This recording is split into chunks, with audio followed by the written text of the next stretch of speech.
All right, and we are back here for another week of the North Florida High School football report. Trying to get this a little adjusted here. As you can tell, As you can see, we are not at Beef O'Brady's. I was gonna say that. Thanks, Corey. For as you can see from our test, I am Marty Pallman, and Corey Davis is not Marty Pallman. So Hmm. good to see that as well. Now that we have that straight, yeah. Corey's got some having some automobile issues, so he's at home, and well, that means I'm at home. He's at home in Orange Park. I'm here in Gainesville, so that's what we're doing tonight, which is good. It's nice to take a break every now and then. We've been at Beefs every week for like the last 8 or more even. So, but tonight we got a lot to get to, including, of course, most of it's going to have to do with the FHSAA playoffs, which will begin really tomorrow night. I'll be at Citizens Field for Buchholz and Oviedo. That game is tomorrow night. There are some games around, but most, of course, the teams get started on Friday. And Corey, not without controversy, of course, the FHSAA, as normal, had some issues last week. First of all, with their there was a team that was causing problems. I think we talked about this last week on Thursday when they made the announcement, and then on Monday, the First Academy of Orlando had a hearing and found out they were not eligible for the playoffs. Well, and according to sources, this was not done by the school. This was not done by the football coach or the athletic director. This was done by a few parents Mm-hmm. who basically do not want their kids' high school career to end. And that's why they filed the injunction. And thank God, we found out Monday afternoon, that it got reversed, and um, First Academy was therefore ineligible for the playoffs, and Indian Rocks is in the playoffs as the number 8 seed. I'm sure they're glad to be in the playoffs. I saw a ton of support from other teams in that region, including Carrollwood Day, Clearwater Central Catholic, among those that were in support of Indian Rocks going to the playoffs, and everybody got their wish. Yeah, I think that was kind of where we were all the time. Is that nobody really wanted to really wanted First Academy Orlando there because of what had happened. And as you mentioned, Indian Rocks Christian, they had to wait until Monday afternoon to find out Right. if they were in and who they're going to play. And I see they don't get a very easy first round matchup. Obviously, they're going to Clearwater Central Catholic, so that's going to be tough enough to start. But hey, they're in, and I think that's the right way to do it. You can't have a team play all year and not have basically go out of a district and then try to come back at the 11th hour and make the postseason. So, Yeah, they didn't um, play any district games, right, and the other two teams in that district, Melbourne Central Catholic and Orlando Christian Prep, it wasn't their decision not to play district games. It was First Academy choosing not to play district games. right. And so, yeah, it was unfair to them. It was unfair to everybody in that region. Um, and you're setting a bad precedence, because if you let First Academy in, you got to let Gadsden County in. Right.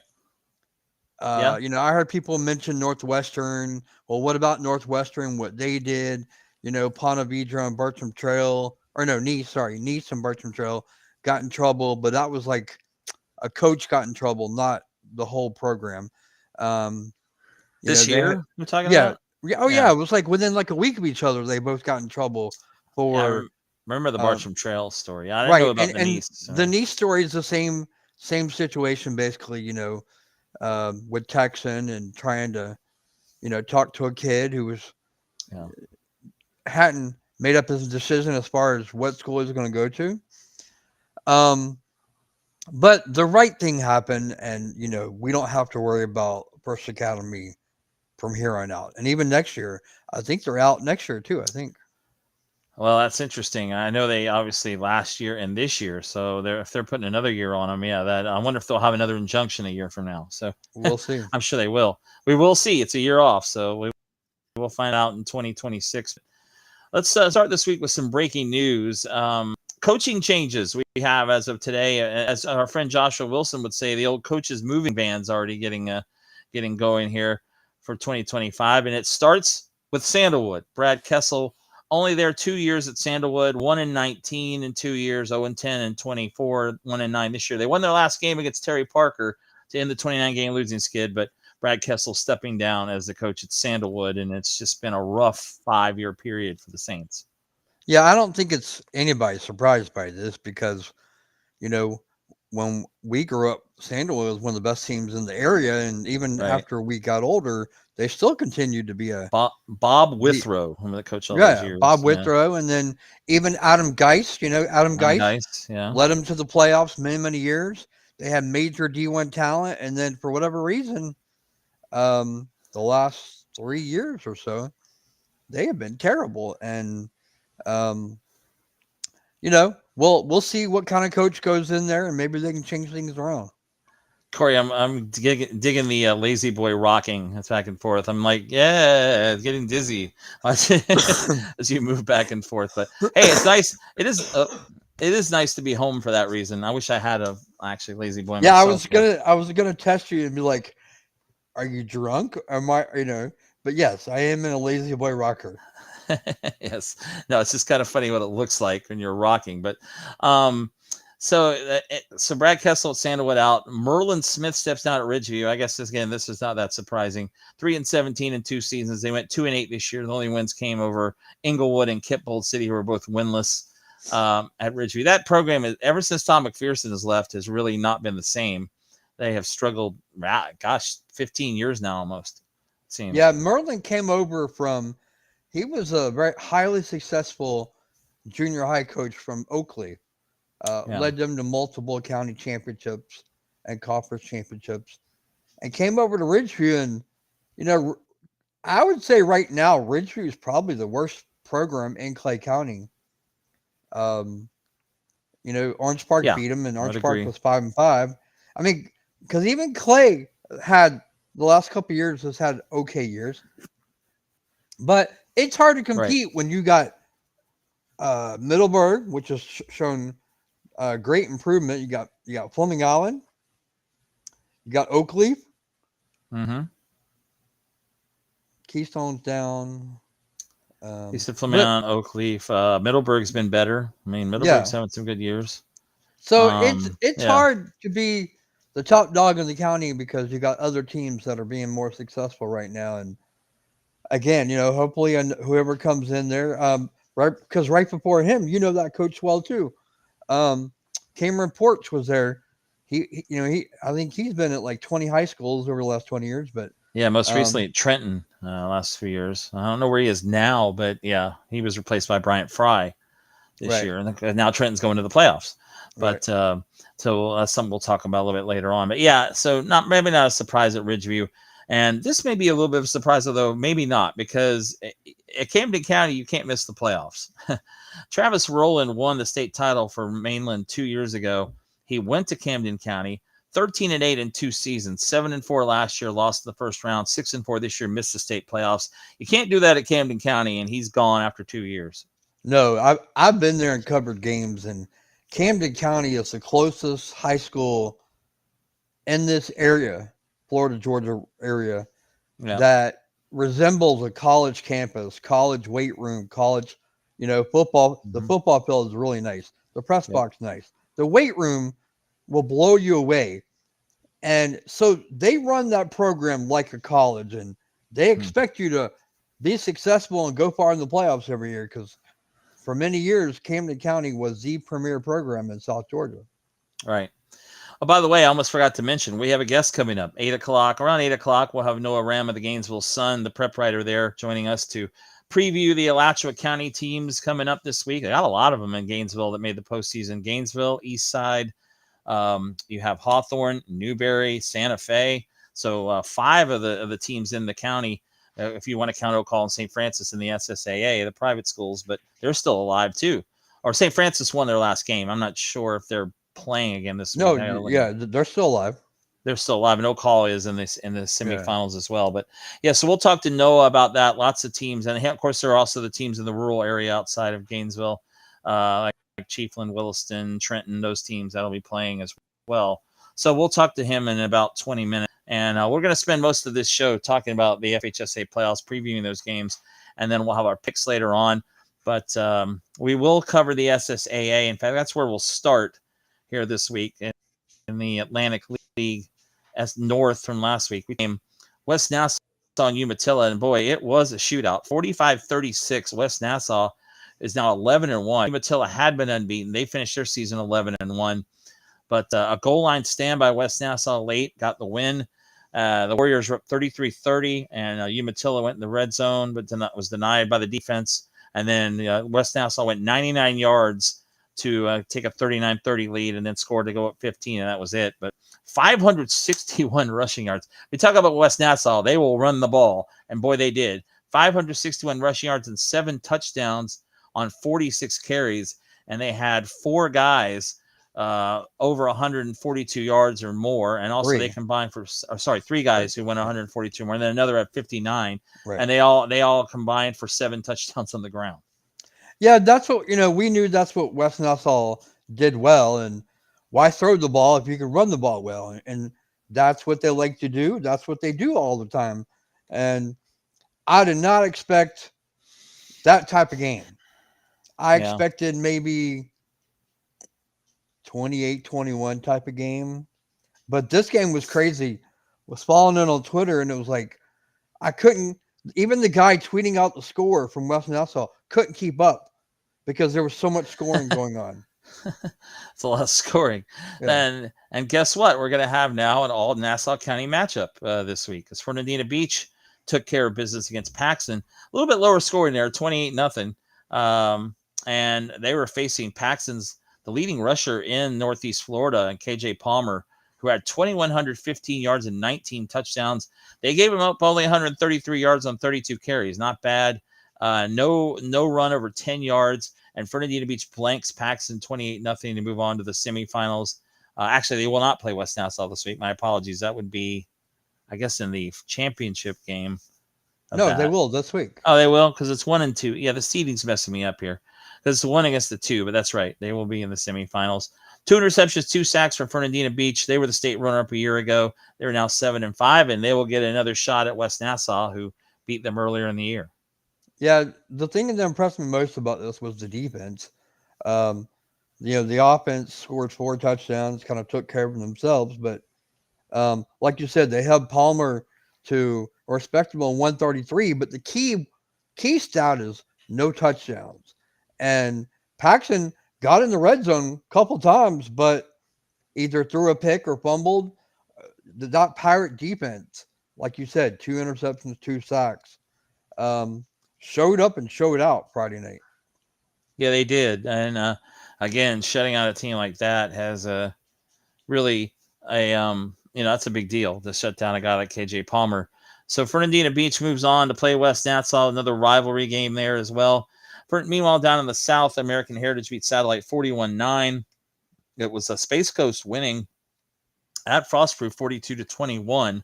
So that'll be the South final. American Heritage of Delray against Space Coast, and then the winner there will play the winner of West Nassau Fernandina Beach for that Atlantic Division title. So that is Atlantic League title, I call it. Sorry. So we'll head down to the end there. Mm-hmm. The only I was kind of surprised that Space Coast handled Frostproof by 3 touchdowns. Frostproof was the defending state champions in that league. They beat Fernandina in the championship game last year. And apparently Space Coast is better than we think.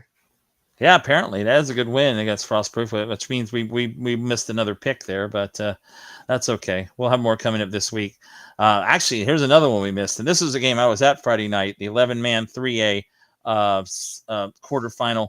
Oak Hall beats Christchurch 28-22. In a game Oak Hall led most of the game. Christchurch tied it with about 4 minutes to go, 22-all.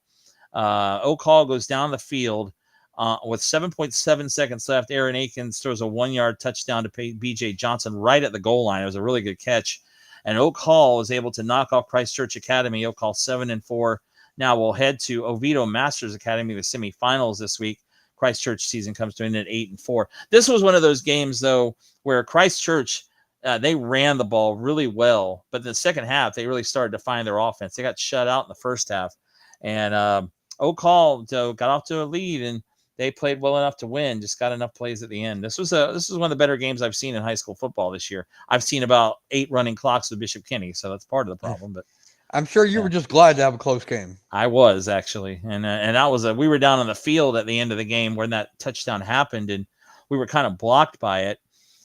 It was a diving play, and he was nearly not in the end zone. In fact, I asked O'Call coach RJ Fuhr about it, and it's like I couldn't see it. And he's like, yeah, it was close. Like he didn't really know if it was quite a touchdown, but he's like, we'll take it, and they will take it. So they're gonna have a tough assignment going to Oviedo this week to play Masters Academy. But hey, O'Call has won 2 playoff games this year, so good for them. Something, and that might be a first because, like I always told you, I'm like, O'Call was known for going undefeated, 9-1, 8-2, and then losing in the first or second round. So, to my knowledge, this is the farthest that they have gone in the playoffs in recent memory.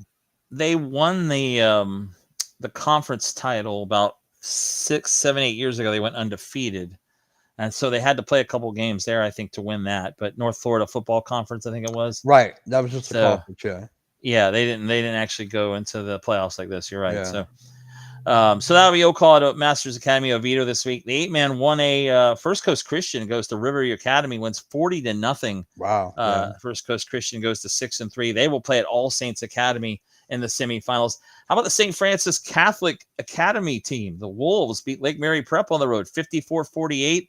Well, Malachi Beetle, 546 yards and 6 touchdowns for Lake Mary Prep, and it wasn't enough. As St. Francis advances to the semifinals, the teams are running for 48 points in the second quarter. 34-26 St. Francis at the half, and they are able to hold on and win. So congrats to the Wolves. They're 4-6, but they've won 2 playoff games so far, and now they'll move on to the semifinals.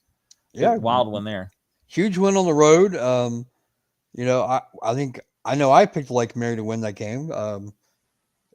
Kudos to the Wolves, and now they're 1 win away from playing from a consolation state championship. Right. And in the 8-man, it was Merritt Island Christian, no problem with Florida Def, 42-6 this time. A showdown of the last 2 defending state champs. Merritt Island Christian 11-1. They move on. Florida Def season comes to 7-2. That's right. Florida Def won this 2 years ago. So no, they won last year. I thought Merritt Island Christian was last year. Okay. No, it was the other way around. Florida Def won last year. Oh, okay. Merritt Island Christian won 2 years ago. The year before, yeah. Right. So the last 2 state champs, and it looks like Merritt Island Christian with a chance to win another one there as well. I'm sorry, you're right. You're right. Yeah, I thought we talked about this last week. Yeah. I think, Florida Def won it maybe 2 years ago. Merritt Island won it last year. Something like that. Yeah. So that means look at Friday's games in SSAA. Fernandina Beach, we mentioned 7-5 at West Nassau, 11-1. Space Coast at 11-1 will be at American Heritage, is 8-3. O'Call 7-4 at Oviedo Masters Academy. His record's only 6-6, so they play a pretty tough schedule normally. 6-3 First Coast Christian at 7-2 All Saints Academy, and the 4-6 St. Francis Catholic Academy Wolves will play at Sarasota Classical Academy. That's a new one to me. 4-7. So that'll be the games coming up. And we're getting down to the wire here in the SSAA. Not a lot of games left. We've already been playing the playoffs for 2 weeks. Actually, and then I didn't put this in the notes because they weren't local teams, but we actually have 2 state championship games this week and other classes. Okay. And then so next week we'll have 1, 2, 3, 4 more, I think, next week, or 2 or 3 more next week. Yeah, they'll be wrapping up the SSAA here before Thanksgiving. So you're right. That one wraps up pretty quick. So yeah, it'll be all done by next week. Well, we're going to talk FHSAA playoffs in a minute. Go over the schedule as well. Let's take a look first at the FIT starting. Actually, there is a game tomorrow. Actually, there's a lot of games. Oh, a lot of games are tomorrow. That's right. The FIT is playing tomorrow. FIT has to play Thursday. Yeah, they have to play Thursday this week. So we mentioned Buchholz will be in action in this area, but there'll be all kinds of FIT games coming up. But they'll start with the let's see that actually. Oh, you actually don't have this game listed in here. Okay. What? The Buchholz game. Oh, there it is. Sorry, I couldn't find it. Okay. So anyway, tomorrow night's schedule in the FIT and the rural classification, it'll be Wildwood. 1-9 at Jefferson County is 2-8. That's an interesting matchup there. Both teams really struggling this year. Well, And then you'll notice a pattern with most of these records. the 1A through 3A, 8 seed Pensacola, who's 2-8. The 1 seed Denellen, who's 4-6. There you go.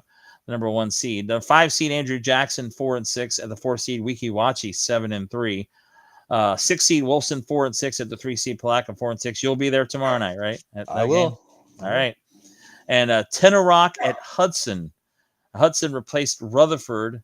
Oh, sorry. Rutherford at NFC. Both teams backed out. So now Tenorock and Hudson are playing. Yeah, Both first teams are Rutherford 4-6. backed out. They backed out when the bracket came out. So then they automatically advanced North Florida Christian to the next round. Well, we assumed.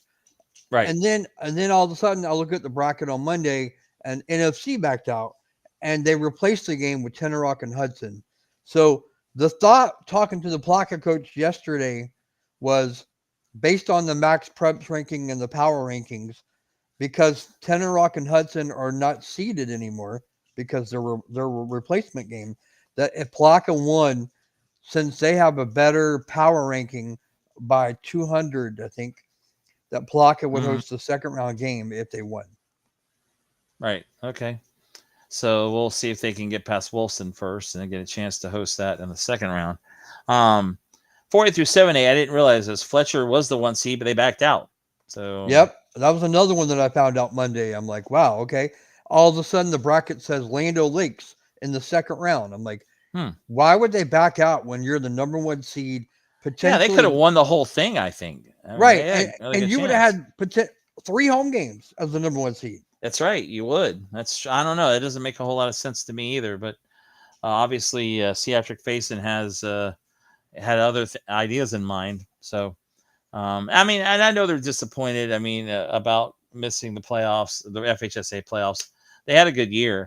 And I was reading more about at Fort White today. Apparently they're not very happy with the FHSAA either after missing the postseason. But there's always going to be teams like that. But yeah, I don't know. Fletcher as the 1 seed, it doesn't make a whole lot of sense, it would seem, unless they have a lot of injuries. Well, I know Fort White's not happy, but they got a much easier road.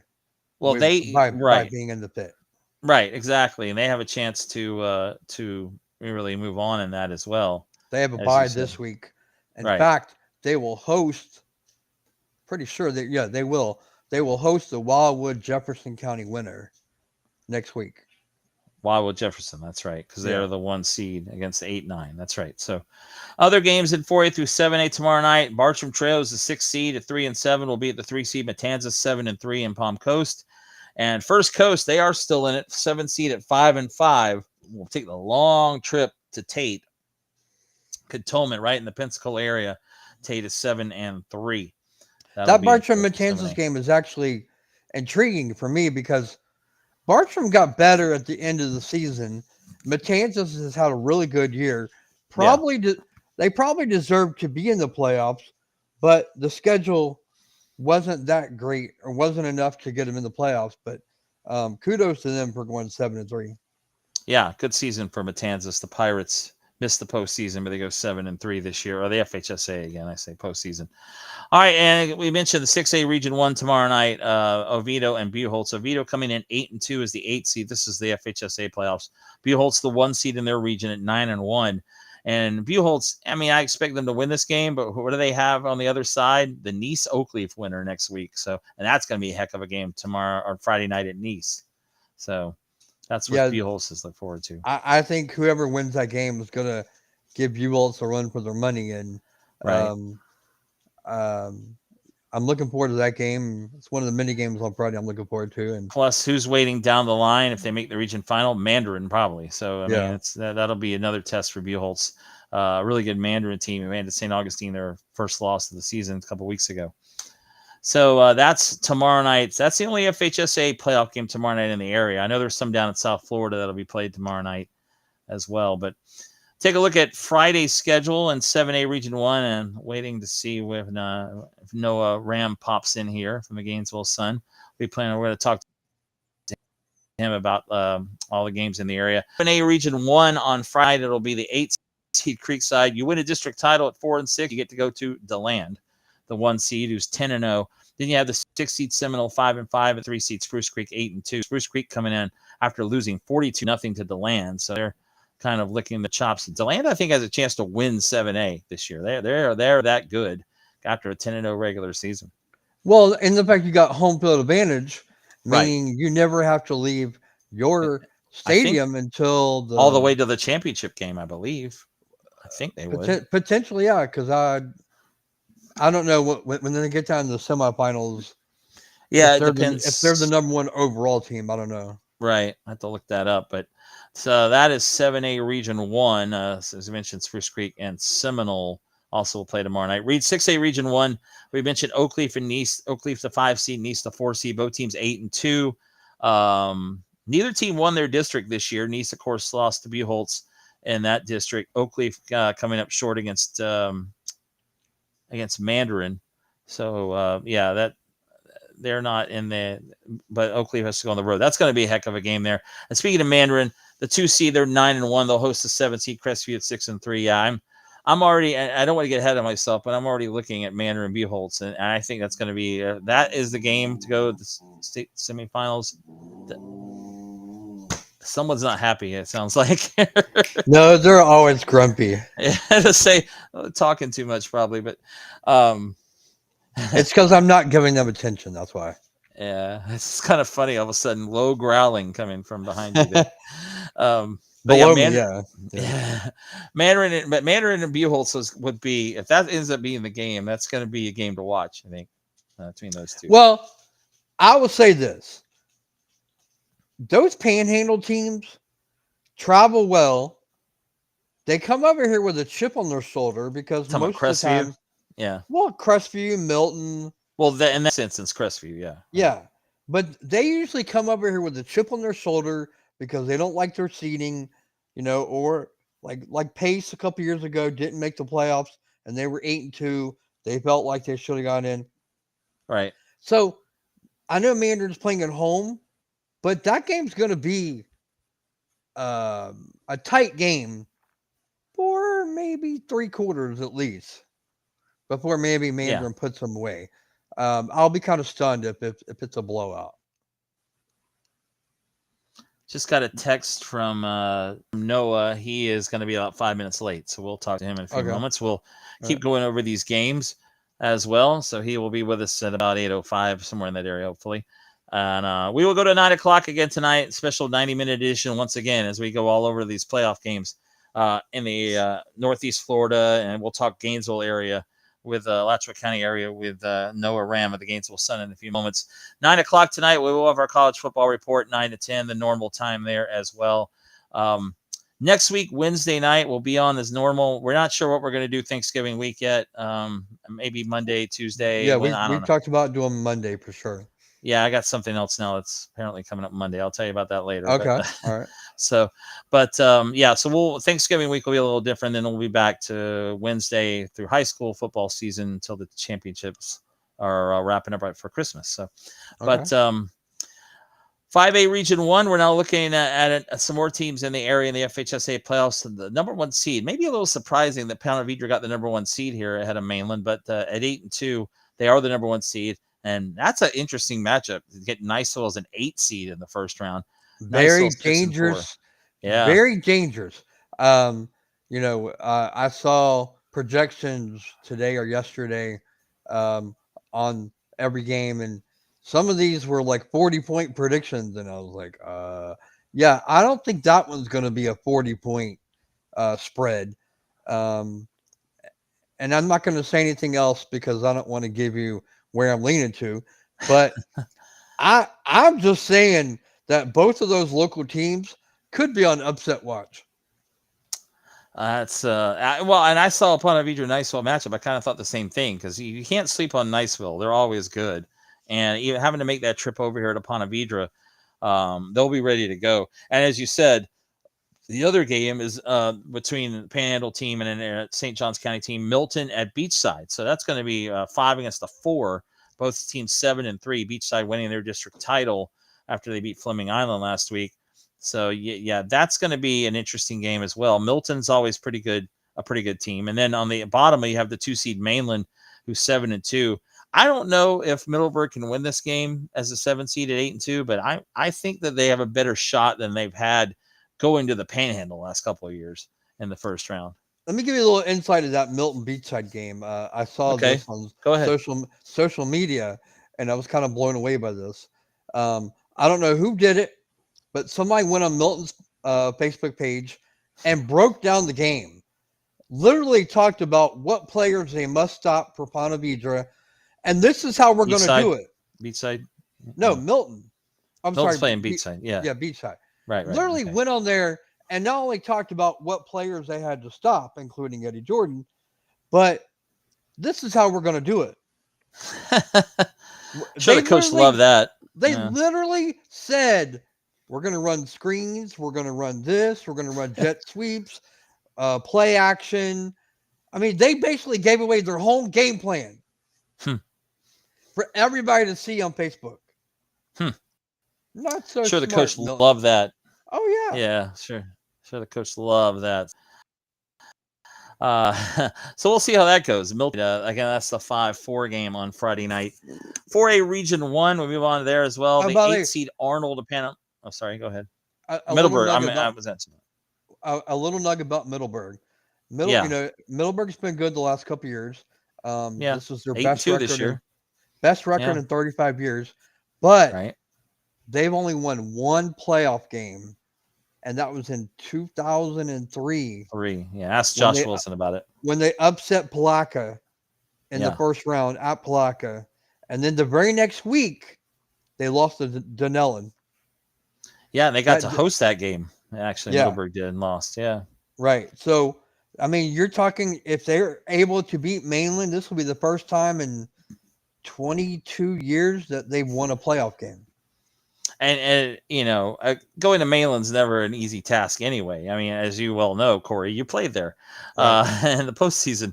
Going down to Daytona, it used to be Municipal Stadium, now it's Daytona Stadium, whatever. But yeah, that'll be. I thought it still was Municipal Stadium. No, when the championships were there about 5-6 years ago, that one year it had been changed to Daytona Stadium. It wasn't Municipal Stadium anymore. So, all right. But yeah, it was that for many years. Of course, the state championships were there for many years as well. At the old Municipal Stadium, or it's the same stadium again. Right. So that's 5A Region 1. 4A Region 1, 1 seed St. Augustine at 9-1. They lost that last game to Mandarin. They'll host the 8 seed Arnold of Panama City Beach at 3-7. 5 seed Pine Forest from 3-6 from Pensacola coming over to Jacksonville to take on the 4 seed Ed White 8-2. We'll see if that's another shootout there. And the 3 seed Lake City Columbia 8-2. The Tigers hosting the 6 seed Rickards from Tallahassee, who's 3-7. Honestly, I think all the area teams are going to be pretty good in these games. I don't know if Pine Forest maybe and Ed White's going to be a game, but Pine Forest only 3-6 this year. Right. Typically, that would be a no doubter. You would pick Pine Forest in that game. Pine Forest has had a lot of success over the years, but apparently having a down year this year at I'm sorry. At 3-6, having a really down year. Yeah. But Ed White's defense is not the greatest either, so Pine Forest may have a chance in that game. Yeah, right. And they aren't, but that has been a real. Ed White's defense has been that way all year. As you say, they barely beat Baldwin 40-42 the last time out. But they are at home in this Columbia and St. Augustine in 4A Region 1. 4A Region 2 is more Central Florida. The 1 seed there is Orlando Jones, who's 8-2. They'll host the 8 seed Deltona, 5-5. The winner of that game is going to get the winner of Auburndale and Vanguard. Vanguard is the 5 seed, but they're hosting Auburndale. Both teams 8-2. Vanguard district champs, so they are at home. Vanguard really seeded kind of low this year for them at a 5 seed. I think their schedule not quite the same. Right, not as good as it's been traditionally, as it has been in the past. Is what happened to the screen here? Auburndale, and then the 6 seed New Smyrna Beach 8-2 at the 3 seed Lake Wales 8-2. So that's the teams from this from our area. I would say Vanguard, New Smyrna Beach, and will be in action. I think Vanguard's going to have a bit of a tough game, but they're at home. And then, of course, I don't know, the next round probably going to be Jones, and that's usually where Vanguard's seasons come to an end, it would seem. Yeah, I would agree. You know, tough assignment having to go down to Jones and Orlando and play in that environment. I've actually been to a playoff game there before, and it becomes a hostile environment. Yeah, yeah, it does. 3A Region 1 now. Baker County, the 8th seed, 4-6. At the 1 seed, Reigns 9-0. Good luck to the Baker County Wildcats. Congratulations on making the playoffs. And yeah, you're going to go home most likely in that game. But 5 seed West Florida, 6-5. This will be an interesting game. They come east to play the 4 seed Yulee, who's 8-2 this year. And of course, the game I'll be at Friday night. 3 seed Bishop Kenny, 8-2, hosting the 6 seed Wakulla, 6-4. Who, after looking at their numbers, Wakulla this year has struggled a bit. Their record it's not as good as it normally is. They did win their district. They beat Baker County and Godby, but it has not been kind of the typical Wakulla team. We mentioned, we talked about Bishop Kenny being 8-2, but they have not had a close game in weeks. So we'll see if this does become a close game late, how that affects the Crusaders on Friday night. Yeah, like you said, I mean, it's been since Beachside they've had a Beachside, normal game. which was September 18th or something. Oh, it just popped in, it looks like. Okay, cool. Yeah, like September 18th, I believe, was the last time they had a game. Is he rocking the old black and white? No, I haven't put him in yet here, but I will. Oh, okay, okay. Yeah, there he is. So let's go ahead and introduce Noah. Hi, Noah. How you doing? Hello, gentlemen. How are you? Good. Well, we were going to talk to you tonight about, Alachua County, the Gainesville area playoffs, obviously coming up here tomorrow night. We start at Citizens Field with Buholtz and Oviedo, and Noah from the Gainesville Sun, of course, covers high school sports in the area, North Central Florida and around Alachua County. So, but Noah, thanks for coming on tonight. It's we're basically going over the matchups right now, for all the games. But we'll start kind of with tomorrow night's game. Buholtz, the 1 seed, and their region 6A Region 1 hosts Oviedo. Oviedo's got a good record at 8-2, but we look at this as kind of a game where we expect Buholtz to kind of pull through this one. But then you look in the next round, you've got Nice and Oakleaf. It's going to be quite a run. If Buholtz gets through this region, they might win 6A this year. I mean, if they get through this region and then, I mean, heck, at this point, don't win the state championship, but don't make the state championship, which they haven't done yet, right? In this run, and they go through this region and lose in the semifinals again. You might want to just disband the program at this point. I mean, I don't really see this region is so hard. I mean, I know Marty, you and I have talked, off the air about just.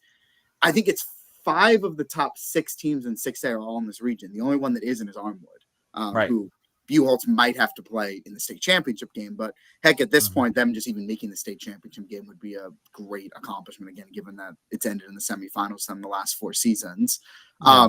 But I mean, this week they shouldn't have any issue. I mean, I think it's telling with Oviedo. Yes, they're 8-2. They beat Evans, which I think at the time was for the district title, which double overtime, or triple overtime, because I know Evans was in the playoffs last year. That was team that Buholtz beat in the first round last year, and we all kind of thought they were going to, win that district this year. And they have a great offense. I mean, I'm looking at their box score. They won games 55-0, 64-0, 55-7. Great wins. But then their losses. They lost to Bishop Moores, the 1 seed in 3A Region 2, and then Lake Brantley. Yeah. And in their losses, they allowed 68 points and 47. Yeah, they don't have defense either. It's true. So they don't have a defense, and Buholtz's offense seems to be in perfect gear right now. I mean, their offense is hitting a new rhythm. I mean, they put up, 42 at Decoy Creek.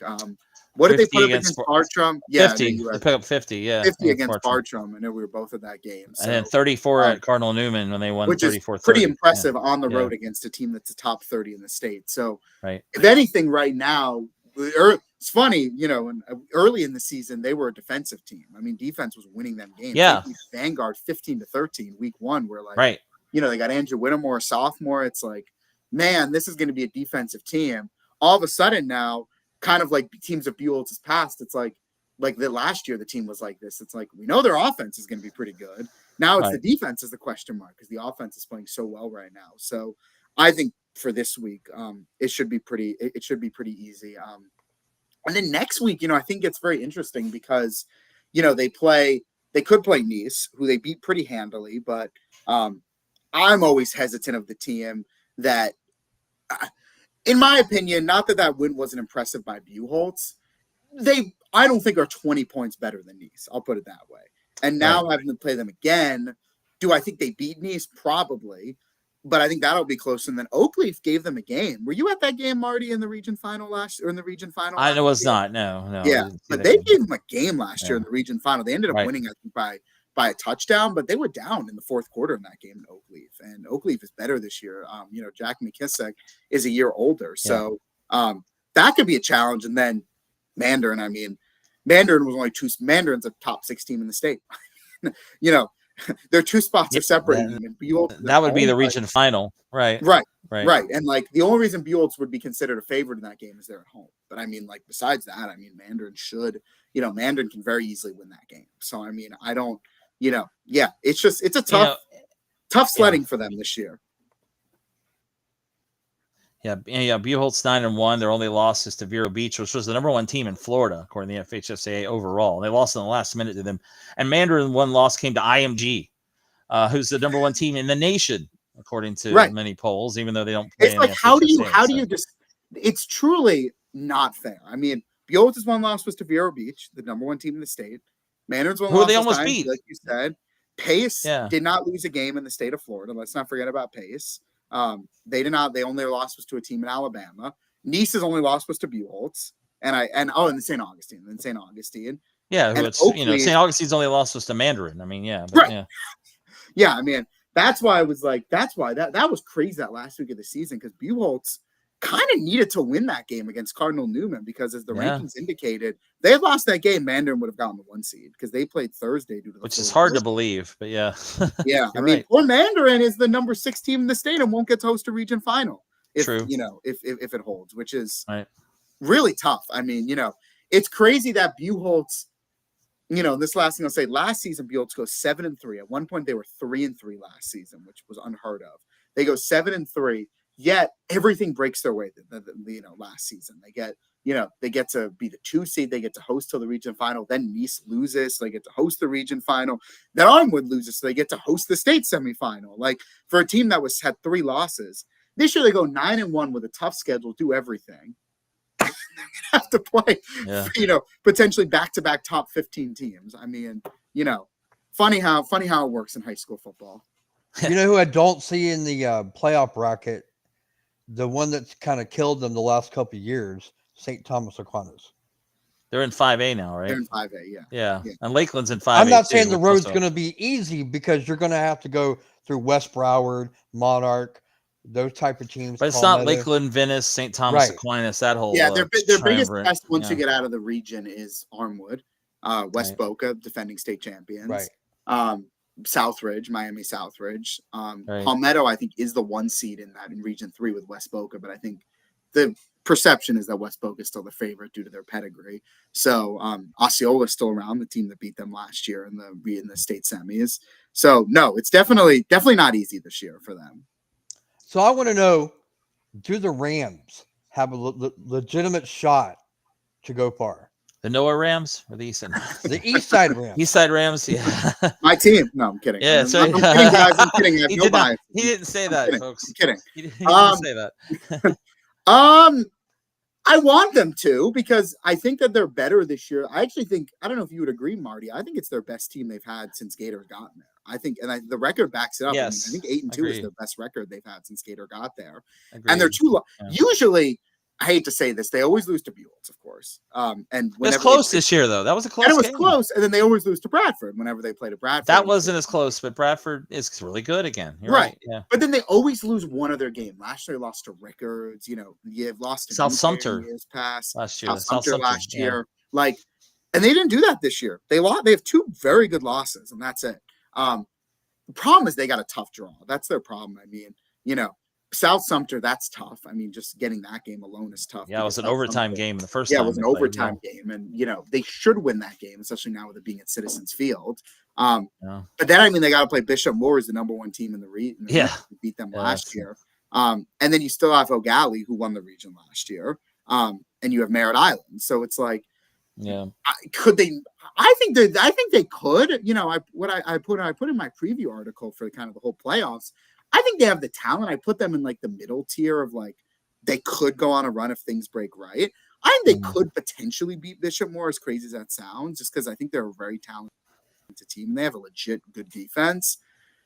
Problem is, then you probably have to play Bishop Moore or excuse me, you have to play O'Galley or Merritt Island.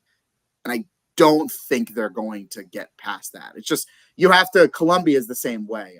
Who's the number 3 seed? It's like Columbia has to play Choctaw and then St. Augustine.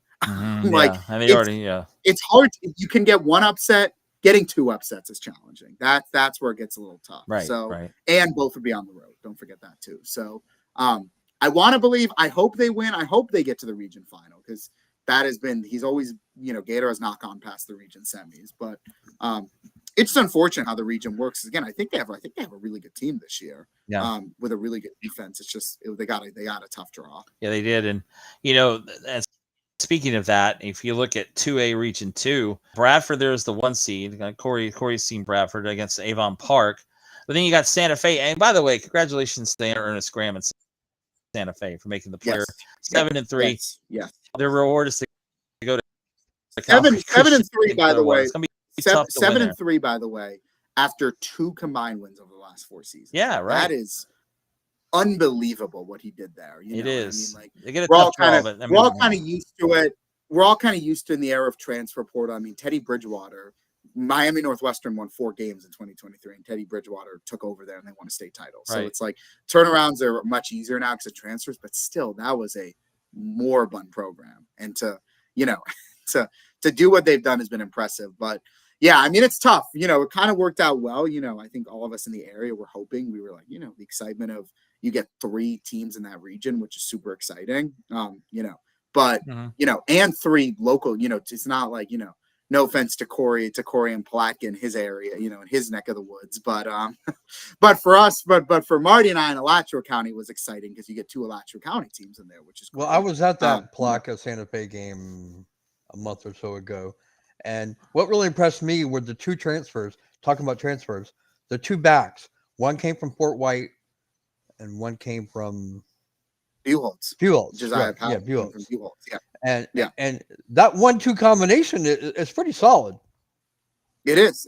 Yeah, and I think it's Kamari and Neal is the is the Santa Fe transfer or is the Fort White transfer, excuse me. So yeah, I mean it's tough for them. Yes, like you said, Marty, they got to go to Calvary Christian, who I was looking at them for the preview story.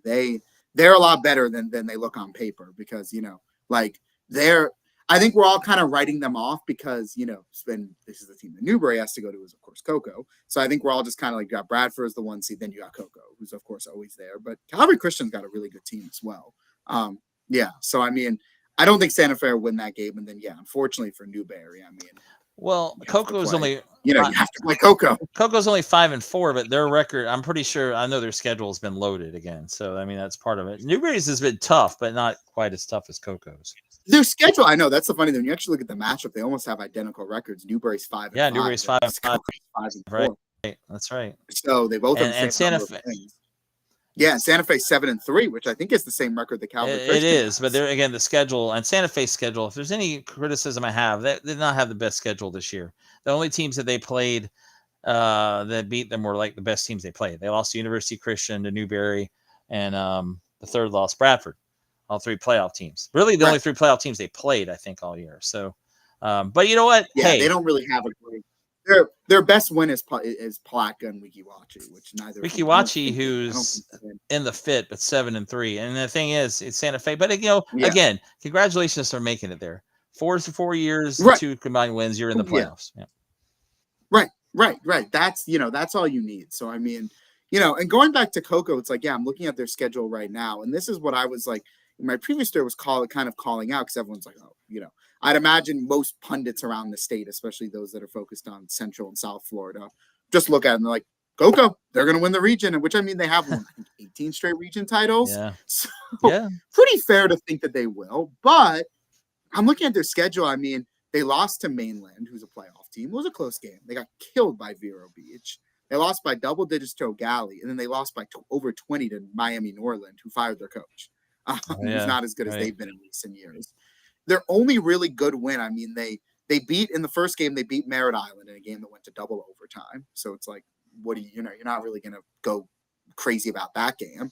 And then they beat the Villages Charter, who did make the playoffs and is the 4 seed by 21. But I mean, they've run off 3 games in a row, but only one of them, again, Village Charter, was over a playoff team. So, and I mean, I think Bradford is getting disrespected right now. Again, I know that's your neck of the woods, Corey, and like because they played a very easy back half of their schedule. So I think we're kind of forgetting, I mean, Marty, I live like 20 minutes from there. No, I know. You're right. Hey, we're usually there every week. Right. Across the street. Yeah. So it's like, they're playing like Keystone Heights, Palatka towards the end of the season. It's right. Like, yeah, of course they're winning that game pretty handily. Leon, I think, was pretty bad. Right. But like they beat, I know Denellen was down this season, but they beat Denellen. They beat South Sumter on the road. They beat Baker County, who's a playoff team. They lost by 7 to Mandarin, who we've just praising before, as deservedly so. They lost by 7 in that game in Mandarin, 14-7. Yep. Like, that's if you're looking at their one loss, that's a pretty good loss to lose by 7 to a top 6 team in the state. By the way, going back to Coco, one major reason why Coco is getting a lot of love, and I know the game didn't count, but Coco beat Bradford in the Kickoff Classic. Mm-hmm. They did. Yes, they did. But it's hard to take away from Kickoff Class. I'm pretty sure Bradford only played their guys for a half. Right. So, and that game was in Cocoa. And if they meet in the playoffs, that game will be in Stark. So, I mean, listen, Bradford, I think, is understandably a little bit wary of Cocoa, as anyone should. Again, 18 straight region titles. You don't mess around with that. But I think Bradford really can do it this year. And the crazy thing about it, similar to Buchholz, is I think, Corey, you'd probably know this better. This is probably, and since Jamie has gotten there, I don't know, I think it's a little more talent than last year, but I think the teams in 22 and 23 were better than this year's team. Well, this year's team they certainly have more talent. This year's team is definitely defensively led.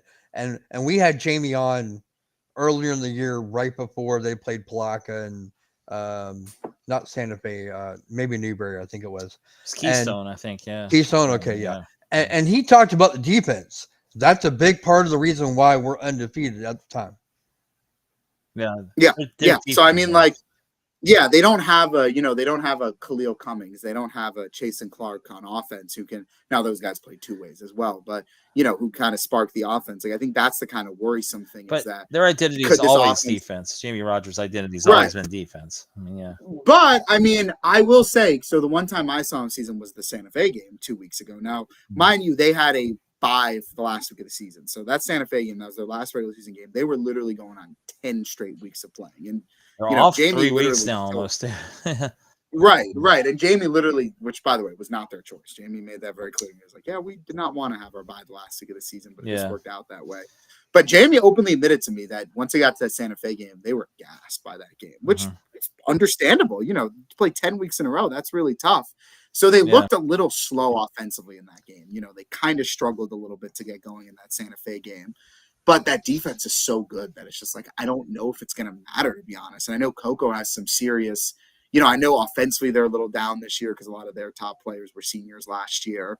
So I think that they could beat them this year. I think that this is the year they could do it. Now, you're looking at a state sem. They're in the same class as Bowles and Cardinal Mooney, so we'll see what happens if they win the region. But I mean, hell, them beating Coco and stopping that run, I mean, that would be beyond impressive. Yeah. Well, I think.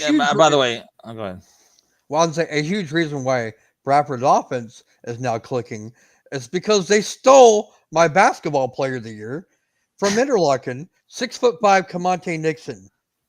He's unbelievable. He is unbelievable receiver, by the way. Yeah, he made a catch. I think he scored both their touchdowns, or both their offensive touchdowns. I don't think that was a bad decision by him, man. He made a catch that was really impressive. So, but they have some questions at quarterback. What is it? Cy Cubbage. I always get that his name mixed up. Yeah, their quarterback. Still his first year as a starter. That would be their potential downfall, is that, maybe they play Coco and lose like a 14-10 kind of game. But I mean, literally their defense is as good as it's been. I don't think they've allowed. I think their highest point total, if I'm not mistaken, was that Mandarin game when they allowed 14 points. All right. So Yeah. what And about? I think the only game. Go ahead. Well, I was to say, I think the only game they've allowed double digits was 14 to Mandarin, and then I believe against South Sumter they allowed 12. Let's Yeah, talk that's roll right. league. That's right. 14-12, they beat them. That's right. Yeah. Let's talk about the roll league. Is it Hawthorne, or does Williston and Chiefland have a chance? I think it's Hawthorne. I think it's hard to have. If things had worked out better for the bracket, I think things could have been differently, because rural to me is so interesting in the sense you have Bluntstown as the 1 seed, who's an undefeated 10-0, but hasn't beaten anyone this year. And then you have Hawthorne as the 2, and then Chiefland as the 3. And then they're going to play in the second round, right? Yeah. Oh, no, right. later. And then, later. and then you have Williston as the 7. So I think if you put so Hawthorne Williston would play. Yeah. Right. So I think if you put either of those on the Bluntstown side of the bracket, I think maybe you could have seen an upset happen. Problem is, I don't know with both Chiefland and Williston, I guess it would be the other way around, Williston and Chiefland coming to Hawthorne in back-to-back weeks. I don't know if Hawthorne, I don't know if they can win. Hawthorne is, they haven't lost. I don't think they've lost a home game. Marty, maybe you would know better. I don't think they've lost a home game in like 5 years. I don't think they have during this stretch of making the 5 straight state championship games. I can't think of a game they lost at home. Right. Well, they've only lost 3 games in the last 3 seasons, and it was last year at Florida High on the road, the state championship to Madison, and then this year Oakleaf on the road, or neutral site and state title. Exactly. So yeah, they haven't. They played Florida High close this year at home, and then Oakleaf last year close at home, but won both those games. So it's hard. It's one of those things. It's like they got the championship belt, and I guess Madison, but them and Madison kind of share it, and it's hard to really have a lot of faith in either of in any team taking it. So, and speaking of which, the bracket worked out really well for Madison. It did and it didn't. Yes, they were. I think they're a 9 seed, which I'd argue is BS because Yeah, I'll get it. It's not fair to them, and it sets, to me, not to get too dramatic, but it kind of sets a bad precedent for the FHSAA. It's like Madison schedules this really tough gauntlet where they're playing Pace, they're playing Reigns, they're playing which I think were both road games. They're playing, I think. DeLand. Yeah, they're playing. Those are 3 of Columbia. They play Columbia. Yeah, Columbia. Those are 3. I think DeLand. DeLand, Pace, and Reigns, those are, I think, 3 of the top 15 teams in the state. They lose all those games, but they played them, and they're the 9 seed. So I think they have understandable reason to be pissed off, but they're not on the Hawthorne side of the bracket. So they get to play, likely, Bluntstown in the second round. I think they could totally win that game. If anything, I think they should be the favorite, even though they'll be on the road. So basically what I'm trying to say is right now it looks like, if you were to ask me, we're going to get another Hawthorne-Madison state championship game, which, hey, every time they've played I'll take it. I'll take it. It's a really fun game. They both turn out so well for that game. So, but I think it's interesting going back to Chiefland and Williston, because I don't really know totally what to make of them, because, you have Williston's only loss of the year was to Chiefland the first week of the season in a 1-point double overtime game. But Williston hasn't really played anyone since that game. They've had a pretty easy schedule since that game. Yeah, true. I can't think of any. I can't think of. Yeah, they played GHS, so that doesn't tell you much. But as I said, they've had an easy schedule. And they finished, and then they played Kipbold City after that. So yeah, who's right, winless? So, right. Yeah, and that's they true. Lake Mineola, who was pretty bad. They were terrible this year. Yeah, they had a lot. They had a lot of easy games. And then Chiefland, loses the week after that game to Williston. They lose to Baker County, but they've lost 3 games since then. But they haven't really won a game. They haven't really beaten anyone good. They beat Lafayette, which is a pretty good win. Yeah, Lafayette and Taylor County, I think, too. Taylor County, that was their big one. Yes. Yeah, that's only loss. Taylor County was a good win.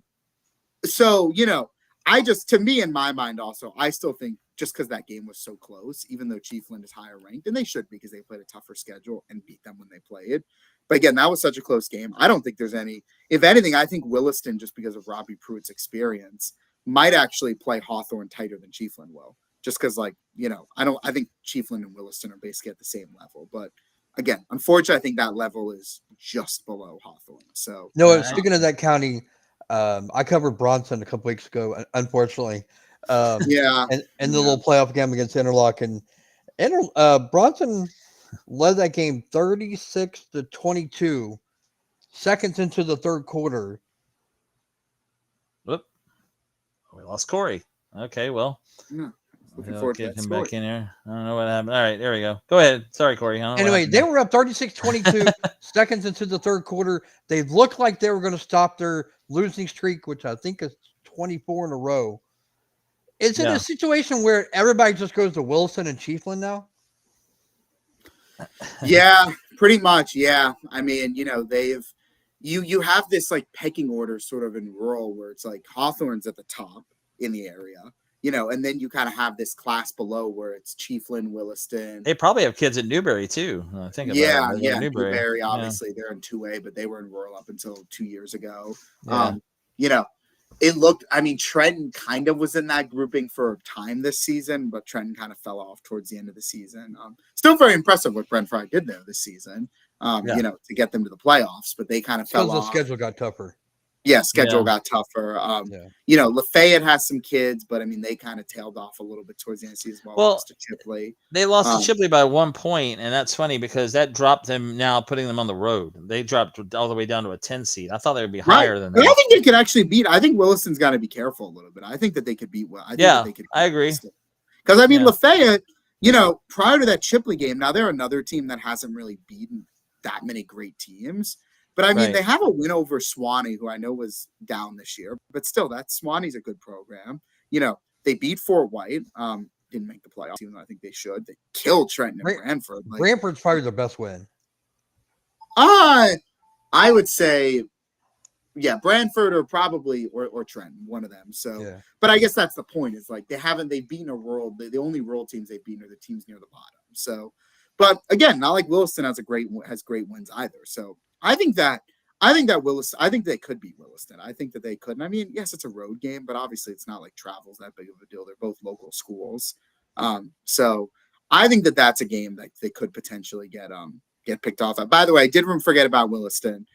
They did beat since that Chiefland game. They did beat Trinity Catholic, who is a playoff team, so that's not a bad win. And then they beat Newberry. That's probably the best win. They came back against Newberry and beat them by 1. So they have some good wins, but. Again, I think Lafayette's got a shot this week against them. By the way, Noah, Bronson was up 36-22. They got outscored 54-0 from the rest of the game.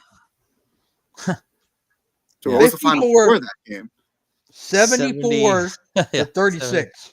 Right. Wow. Yeah. Bronson's not really good in any sport, unfortunately. Yeah, They used to be really good in basketball back in the day when they had the former GHS coach, Kelly. Yeah, and they had Beckham, Kelly Beckham. Yeah, Philip Knight was there as well. Yeah, director of GHS. Yeah, they're in a tough spot. I mean, they're unfortunately them, Bell up until them joining the SSAA. And they only had like 15 kids. Yeah, they're just some of these rural schools. I mean, with them, you even run the risk of like how much longer is that school even going to be in business, like before they potentially shut down. Because it's in the same county as Chiefland and Williston, like you said. So I mean, like, I'd have to imagine athletically, if you're a good kid in sports, you just go to Chiefland or Williston. Especially Williston is good in a lot of sports. So Williston's kind of stealing up all the best players. Yeah, they are. Well, Noah, some Gator news. Since we cover Florida as well, Florida volleyball already lost tonight, 3-0 to Texas A&M. That was fast. It's a 7:00 start. So tough one for them. They lost to Texas the other night, and so they needed a soccer coach again. Yeah, that just broke today. Yeah. Oh, now Marty's gone too. What happened to Marty? I don't know what's going on. Let's move around. Yeah. I was surprised by Samantha Bowen getting fired because I thought. The team actually had some good results this year, but they couldn't score. That was their problem. They struggled offensively a lot. They would draw. They would, get these draws, but they were these 0-0 draws. So that's been the problem. And they hadn't even made the SEC tournament in 4 years, and they lost the first game.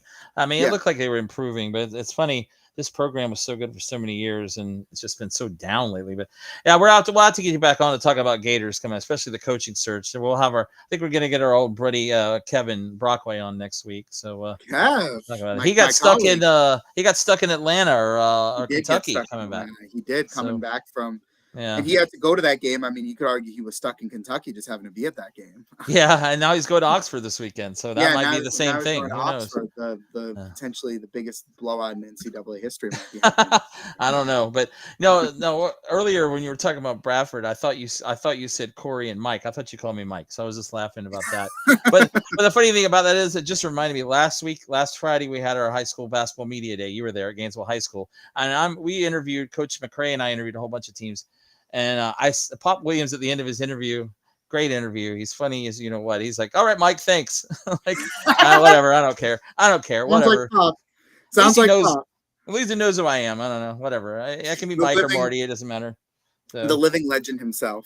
I got to say, when I wrote for the Sun, and I got to talk to cover his, I got to cover many Eastside games and Santa Fe games when they were really good in the same district. And Pop was always my favorite interview. He is. He's the best interview we have, I think, in any sport, honestly. But, he's a great guy. I mean, he's a wealth of information, and it's crazy. You forget because unfortunately they've fallen on such hard times. He was talking about how for this season he's brought in like guys from when they won the state title, and I think in 2006.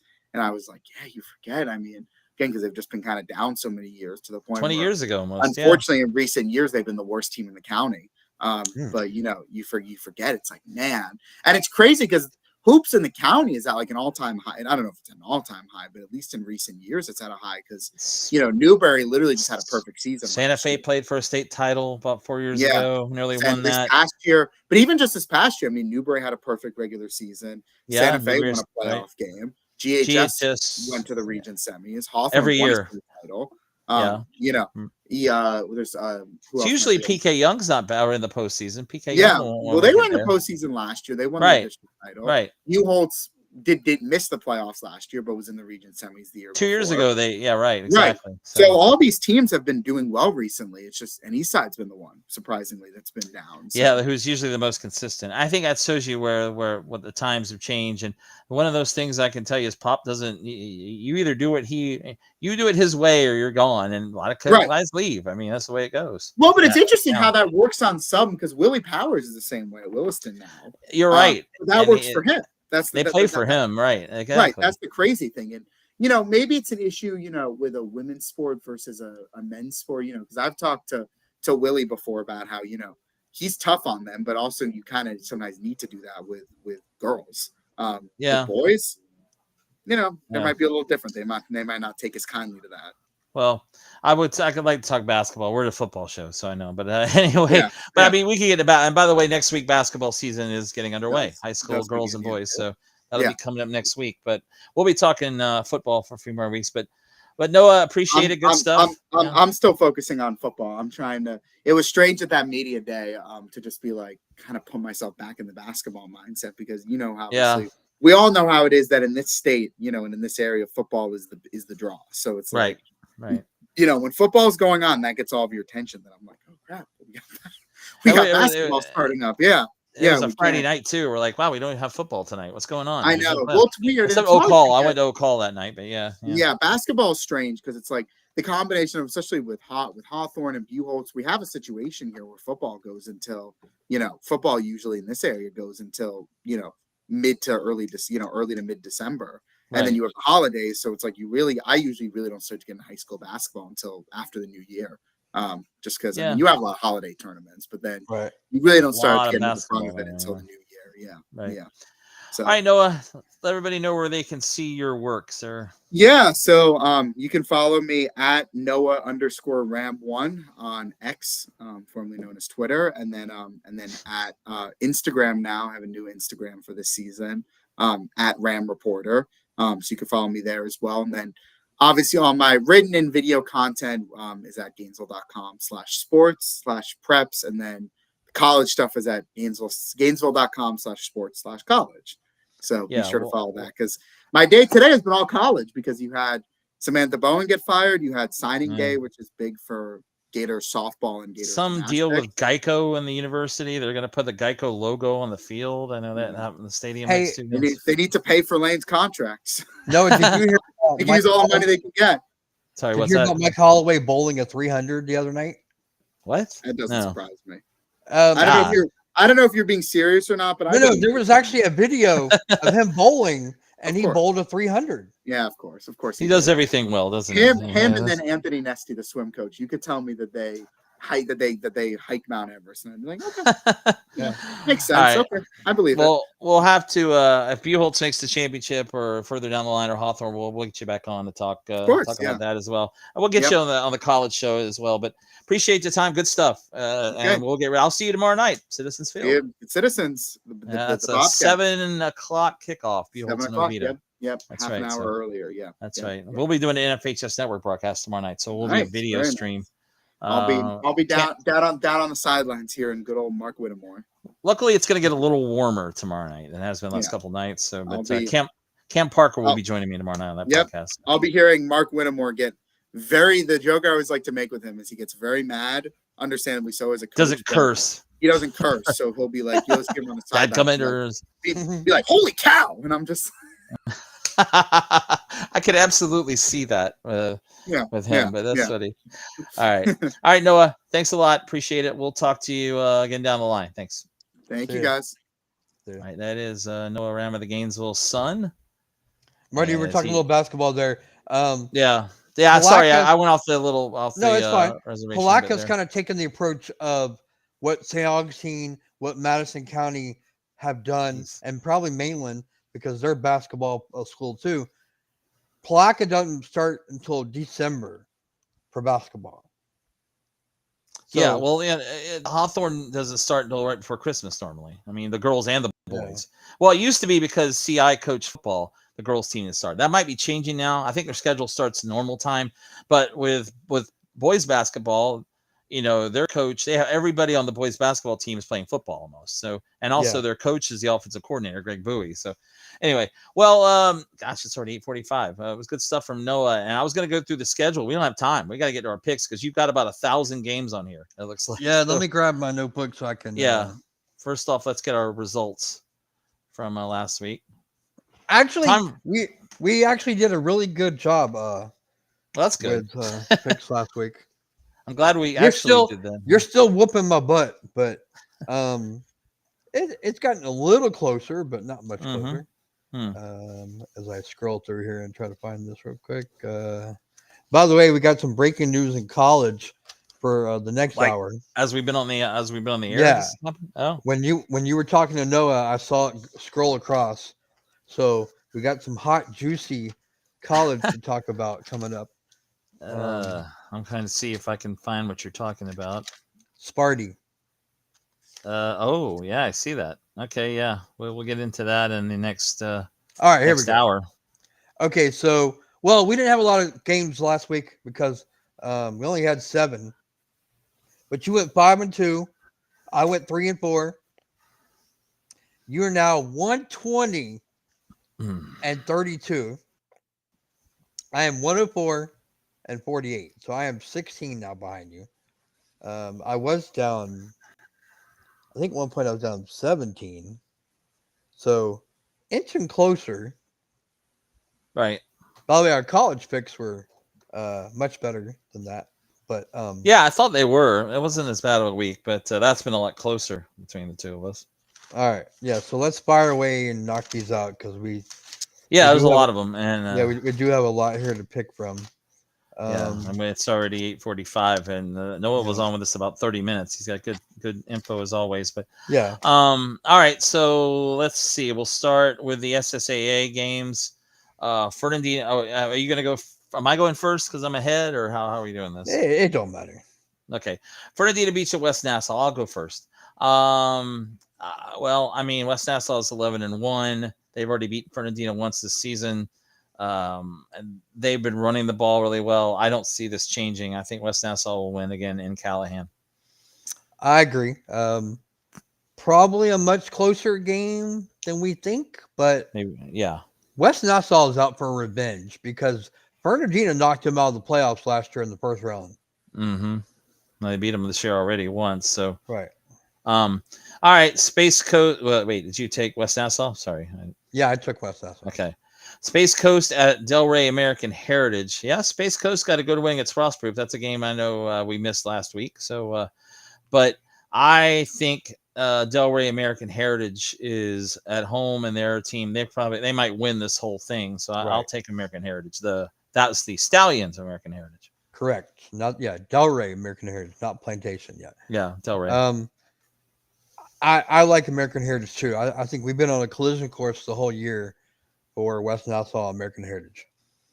Yeah, so that's what it looks like. We're heading that way. Oak Hall at Oviedo Masters Academy. I picked against Oak Hall last week. It didn't work out well.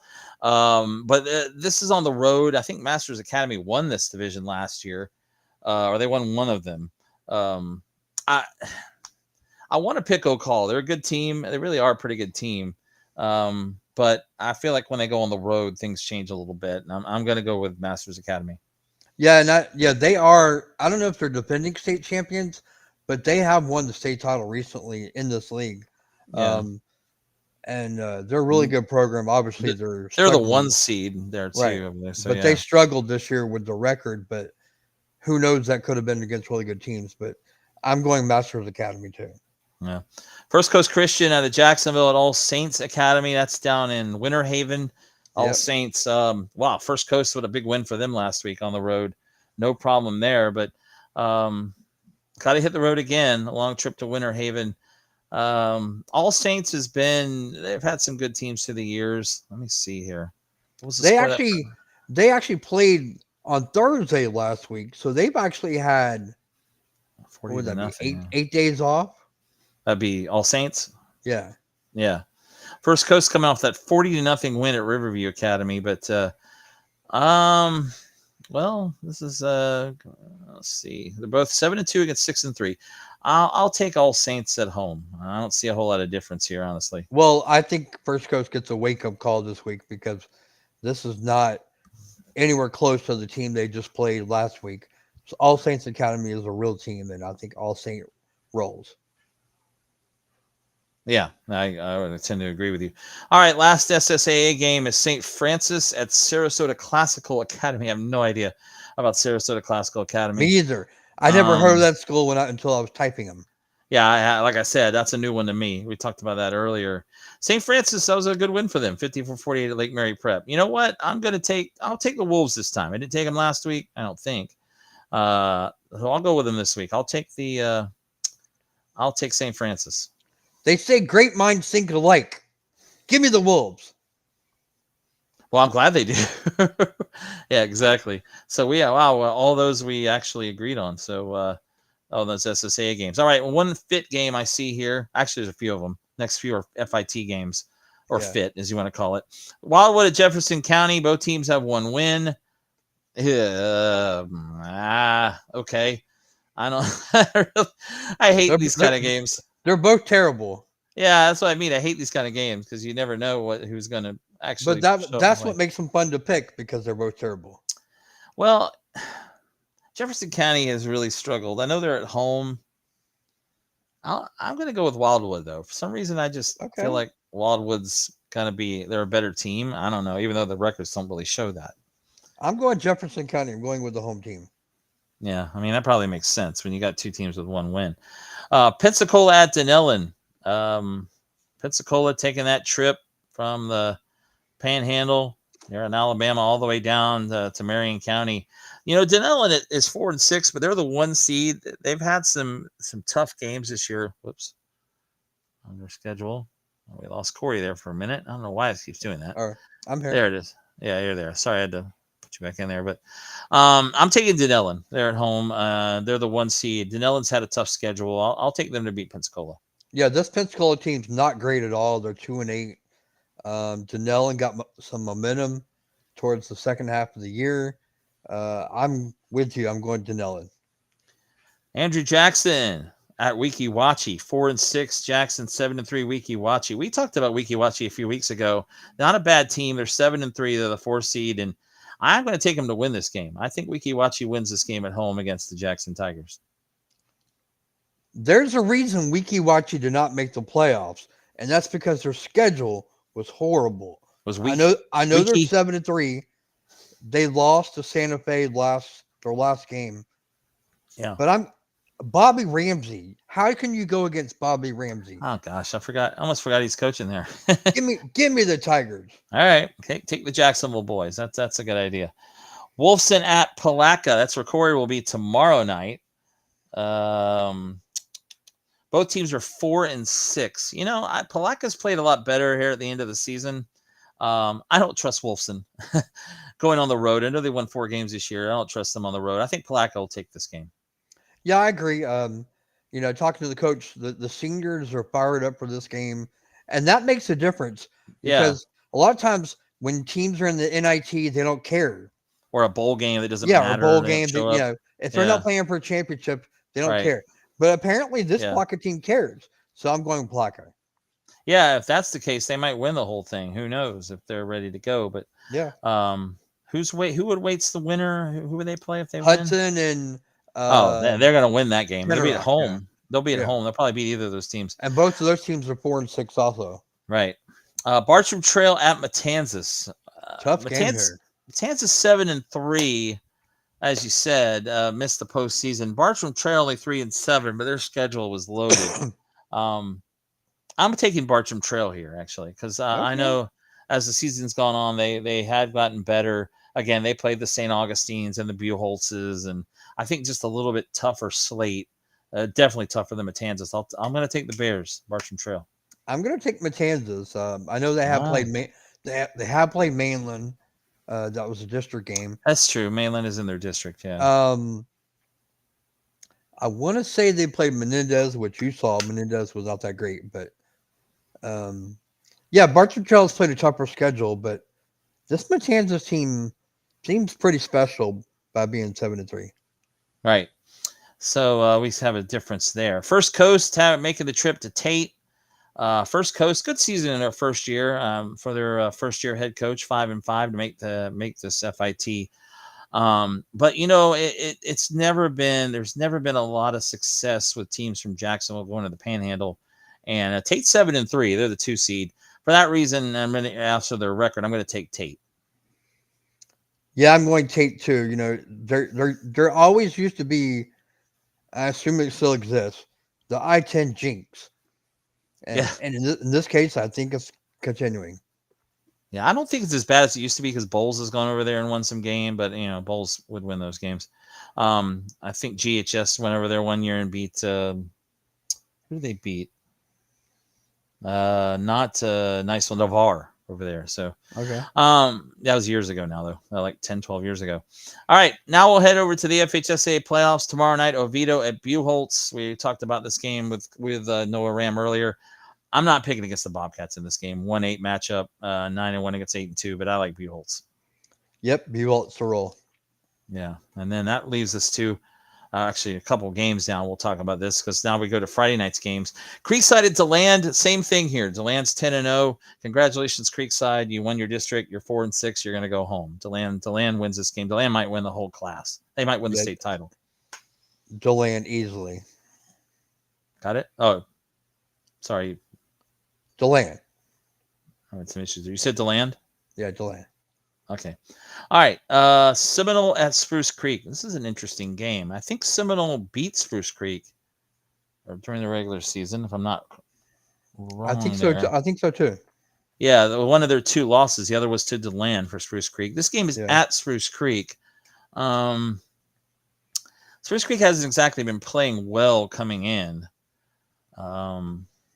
But I think they'll get revenge here. I'll take Spruce Creek to win this game at home. I agree. Spruce Creek. Now, the next one's going to be really hard. Yeah, Oakleaf at Nice. This is going to be fun. Both teams 8-2, 5 seed against the 4 seed. You know, Nice's 2 losses came to St. Augustine and to Buholtz. Oakleaf lost 2 games to Bowles and to Mandarin. There isn't a whole lot of difference here. I know Oakleaf. I think Oakleaf beat Nice last year in the playoffs. They beat Mandarin. I think they beat Nice and Mandarin.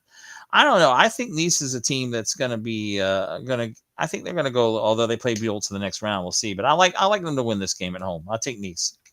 I'm riding with Oakley. Okay. And Oh, no no reason. comment. Just Okay. All right. Fair enough. Crestview and Mandarin. Yeah, give me the Mustangs in this game. They're the 2 seed. I know, as you mentioned, Crestview coming from the Panhandle, but I like Mandarin to win this game. yeah, can't disagree there. Yeah. Niceville, Now, Ponte Vedra. yeah, we talked about this game a little earlier. This is danger Ponte Vedra in this game. With Niceville coming over an 8-1 game. That being said, there must be a reason why Niceville is an 8 seed. And Ponte Vedra's been playing better football. I think you could see the same thing happen when teams come from the Panhandle to over here. So I'm going to take Ponte Vedra. I like the 1 seed, the Sharks, to win that game. Well, I alluded to this earlier. Yep. I'm going Niceville. You alluded to taking Niceville? Oh, okay. I said I wasn't really going to. I commented on that game, but I said, yeah, I'm going to hold back because of the picks. But yeah, I'm going Niceville. Okay. All right, moving along here. And by the way, you were watching the North Florida High School Football Gridiron Report. Marty, Pallman, Corey Davis. We're going to go a little bit past 9 o'clock, obviously. A lot of games to pick. Our college football report will be coming up a little bit after 9. Next game, Milton at Beachside. We talked about this game as well. Danger, Beachside, danger. But, I mean, you and I have talked about how much we like Beachside this year. Eddie Jordan. I'm going to take the Barracudas. I take Beachside to win this game. Yeah, I agree. I think Beachside, especially when Milton screwed up and put all the game playing on Facebook. That didn't help, probably. But all right, Middleburg at Mainland, as we are still in Class 5A here. Yeah, we talk a lot of trash about Middleburg, but they've had a good year, 8-2 for them. Their only 2 losses came to probably the best 2 teams they played all year. They lost to Fleming Island, and then they lost also in their district to Ponte Vedra, wasn't it? Ponte Vedra and Beachside. Yeah. They beat Beachside. That's right. Yeah. But I don't know. Going on the road, they've had a lot of home games this year too. Middleburg has, and Mainland's a tough place to go. I'm taking the Bucks and Mainland to win. I agree. Of course you do. Yeah, good season, Middleburg. All right, man, we got a lot of games on here. Arnold at St. Augustine. I've got to start going a little faster. St. Augustine wins this game over Arnold. Yeah, St. Pine Forest at Ed White. Yeah, we talked about this game a little bit too. You know what? I'm going to go with the Commanders. I think Ed White's going to win this game. They've got enough offense. I take them at home. Normally I would pick Pine Forest, but this team's not as good. I'm going Ed White. Rickards at Columbia. I've seen Rickards. I don't know how they made the playoffs. Of course, I was against Bishop Kenny. Columbia wins this game. Columbia, yeah. Yeah. Auburndale at Vanguard. Interesting. Both teams 8-2. Auburndale's actually seated above Vanguard, 4-5 matchup. Vanguard's not getting a lot of publicity really at 8-2. Their only losses coming to Buchholz and to they lost to Palm Beach Central, I think was the second loss.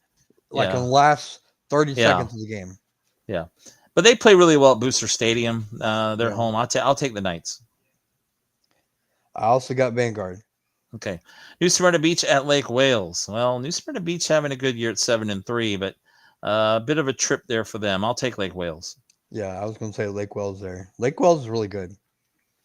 All right. Baker County Rains. West Florida at Yulee. I'm going to take Yulee at home. Okay. Yeah. Oh, go ahead. I'm saying this one could be an upset too. West Florida does really good when they come over here too. Seems like it. That's a dangerous team. But this Yulee team is really special. Right. I think they have the best record in school history, I think, going for them. So I'm going Yulee. Okay. Oh, you're going Yulee. Okay. Okay, next game, you probably know I'm going to take here. We'll call it Bishop Kenny. I'm wearing the red Bishop Kenny shirt. I'll take Bishop Kenny at home. Oh, no. Here we go. Closer than the experts think. You got to be Lee Corso there. Closer Kenny has not played a close game in a long time. Yeah. But with that said, in the past, with that said, I'm going with Bishop Kenny. And in the past, McCullough's been pretty good. But all right, so we go to 3A, South Sumter and Eastside. Good ball game here. It was an overtime game the first time. Noah talked about this game as well. I'm going to go with Eastside again at home. I took them the first time to beat South Sumter. I'm going to stick with the Rams to win this game. East Side. And then season comes to an end next week. Because waiting there is Jones, most likely. Yeah. No, Bishop Moore, I think. I'm sorry. You're right. Bishop Moore. I'm thinking of Vanguard. You say Jones. Yeah. Because we're in 3A now. Okay. 2A, we go down to Bowles hosting Walton. I've got Bowles. Bowles. Baldwin FSU. Yeah, you know what? I like Baldwin 8-2, but this is gonna be a tough place to go. Florida High is always good, and I'm gonna take the Seminoles. I don't like saying I'm gonna take the Seminoles, but I'm gonna take the Florida High Seminoles to win this. Yeah, game. I don't trust Baldwin's defense, so yeah, I'm going for Seminoles. Next game, Bradford over Avon Park. Yeah, we're both going Bradford there. I think we're both going to Santa go Fe. Yeah, Calvary as much as I like Santa Fe's story in their season, the Calvary Christian is going to probably win there. And then I'm going to go with Cocoa against Newberry. I mean, I'd love to take Newberry, but I don't. This isn't even really the Newberry team this year isn't better than last year's team. Cocoa may not be either, but this game being at Cocoa, I'm going to take them. Yeah, same here. Trinity Catholic at UC. I'm going UC. Yeah, Trinity Catholic, nice season, district champs in that 2-team district. I got UC as well. Impact Christian at Episcopal. Impact Christian in the playoffs for the first time. They've had a really good year as well. Episcopal is not bad, but you know what? I think Impact Christian is going to win. So I'll take them to win. Just to be different, I'll take Episcopal. Okay. The Episcopal School of Jacksonville. Yes. Yeah. Providence at Trinity Christian. Good. Congratulations, Providence, on making it the playoffs. Your season ends here. Trinity Christian is won 5 in a row. They're 6-4. They're starting to get it together. Take the Conqueror. I got Trinity Christian Conquerors. Yeah, Trinity as well. NFEI at McClay. Again, congratulations. North Florida Educational Institute first playoff appearance. Going to McClay. McClay through the years has had pretty consistent teams. I know this game's in Tallahassee. Give me the NFEI. Give me them to win this game. Okay, all right. I'll go McClay because of experience. Yeah, that could be. Madison County at Chipley. Wow, this is a good first round game. 9-8, and I'm not gonna. Madison County's 5-5, but again, this schedule they've had has been pretty brutal. They're the defending state champs. I'm taking Madison County. I know it's on the road. I've got the Cowboys to win. I'm going Chipley. Oh, all right. And just because? Well, I mean, they just beat Lafayette. Yeah. They're 9-1, I think. So they're pretty I know good. Madison usually is a little bit, tougher opponent, but I could see that. You're right. Chipley's probably a little low as an 8 seed too. They are. Trenton at Taylor County. Again, nice season for Bryant Fry getting to the playoffs, but I don't think they're going to win this game. Taylor County 9-1 at home. They'll win. Taylor County, yeah. I hate picking against Trenton, but I've done that a lot this year. Brantford at Hawthorne. Again, nice season for Brantford. Congratulations on making the playoffs. It's going to end here. Hawthorne. Yeah, I hate doing this because I love Brantford. I got to cover them for a couple of years and great community, especially when they just lost their softball player who died in the car wreck this week. Yeah, Chloe Krigel. That was a very tragic story. She was playing at West Florida. She actually was a freshman over there, heading back to Pensacola. Yeah, but got to go with the Hornets. And they just won their first volleyball state title last week too. So, Lafayette at Williston. Yeah, you heard Noah talk about this game, and Lafayette has been. I mean, they're 8-2 going on the road here to Williston. The schedule for Lafayette has been, has been pretty tough. Losing that last game to Chipley. I'm going to go with Robbie Pruitt and Williston though at home in this game. I can't disagree. As much as I would like to pick Lafayette, I think in a close one, Williston pulls it out. Finally, our last game, it's Chiefland hosting the Sneeds Pirates. And I've got Chiefland winning here at home. Achoo! Chiefland. Achoo. What was that? Sneeze. Oh, Sneeds. Oh, you're talking sneeze. Okay, gotcha. Well, I was kind of referring to them as Sneeze, yeah. Right. All right. Yeah, so we got, oh my gosh. How many games do we have? 1, 2, 3, 4, 5, 6, 7, 8, 9, 10, 11, 12, 13, 14, 15, 16, 17, 18, 19, 20, 21, 22, 24, 28, 29, 30, 31, 32, 33, 34, 35. I basically did every playoff game involving an area 40, team. 41. I'm counting 42 games. Okay. Cool. So, well, hey, you're going to give me a chance. Well, it'll make up some ground, maybe. Yeah. We had 6, 7 different games. So Yeah. yeah, I could probably cut it in half. Okay. Well, we had a lot to talk about again this week, so we went a little bit past 9, but that's okay. We thank again Noah Ram, prep writer from the Gainesville Sun, for joining us. All kinds of picks. So enjoy the opening round of the playoffs this week, starting tomorrow night in many areas, and Friday as well. We'll be back next week on Wednesday from I think it's going to be back to an hour. I might do 7:30 to 9 again. We'll be back and start next week and be for Brady's on Wednesday. All right, that's going to do it. As I said, for Corey Davis, I'm Marty Pallman. So long. Coming up, the College Football Gridiron Report in just a few moments here on North Florida Sports Talk. So long and good night.